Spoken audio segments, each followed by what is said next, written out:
Welcome, in front of me is a Samsung Galaxy A32, and today I'll show you how to go through the setup process of the phone. So when you boot it up for the first time, you'll be presented with this welcoming screen right over here. So let's tap on the button right over here, and from here select our desired language. Now I'm gonna stick with English, so here we go, English. Let's tap on next. Then we have connect to mobile network page. So in here you could basically insert your SIM card if you have one, and basically connect to a mobile network if you wanted to. Now you can do that later on after the setup is complete. All you need to do is pop out the tray, pop the SIM card in, and everything will work just as it's supposed to. So I'm going to tap on next, and here on the next page we have a few legal items to review. So obviously end user license agreement, we do need to agree to that one, and the rest is optional, so I'm just gonna leave it not checked. Tap again on the next. Choose your Wi-Fi network. So this page is optional. I believe if you're setting up the device for the first time, for some reason that is not the case. So when the device is completely brand new, you do have to connect to Wi-Fi for some unexplained reason. But if it's, for instance, a second-hand device, then you can basically skip it like this.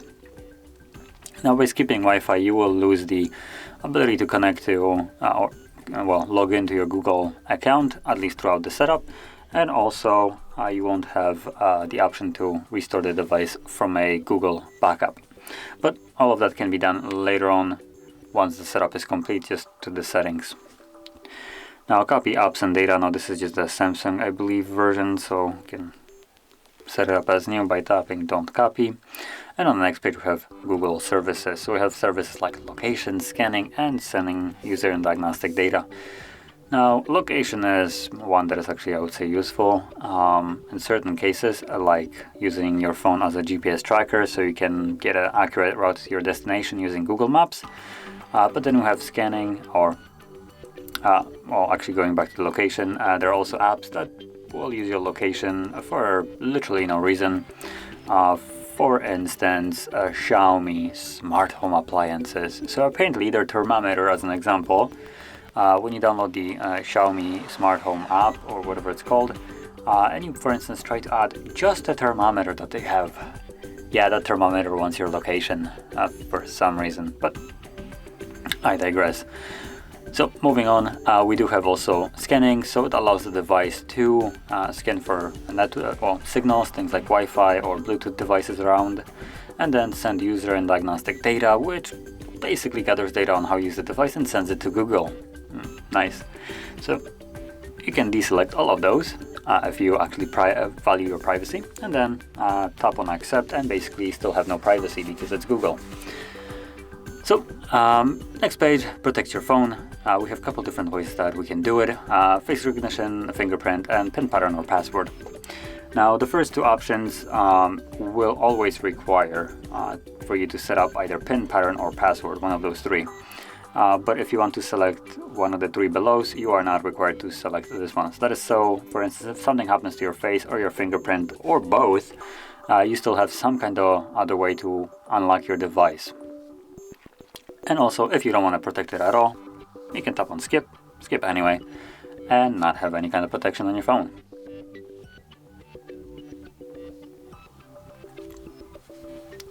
Then we have Samsung account. Now this is kind of trash from Samsung. That is, I would say, basically a bloatware on here. So if you try to skip it, it gives you this pop-up right here like, oh, what you're missing. And just so I put that in perspective, this and explain why I consider this to be a complete bloatware and just trash on this phone, is because we have things like Samsung Cloud. Keep in mind this is Android on an Android-based phone, which means that it has everything that Google has to offer. So Samsung Cloud has an alternative that doesn't actually require a Samsung account, and it's called Google Cloud. Who'd have thought? Bixby, hey Google, Galaxy themes, an entire Play Store, Find My Mobile, Find My Device, Samsung Pass, is a simple and secure way to sign in with fingerprint. Oh right, yeah, Google also has that. so not sure why is that even here. Then we have Galaxy Store. Yeah, and an entire Play Store is still here. And then secure folder.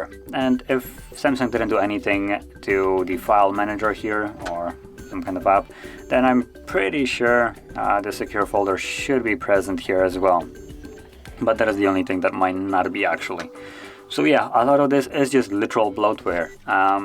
So let's skip it anyway and get rid of this because no one, at least I don't want to use Samsung account. And we're all set up. So let's finish it up and get access to our home screen. And there we go. So this is basically how you could go through the setup of this device. And if you found this video helpful, don't forget to hit like, subscribe, and thanks for watching.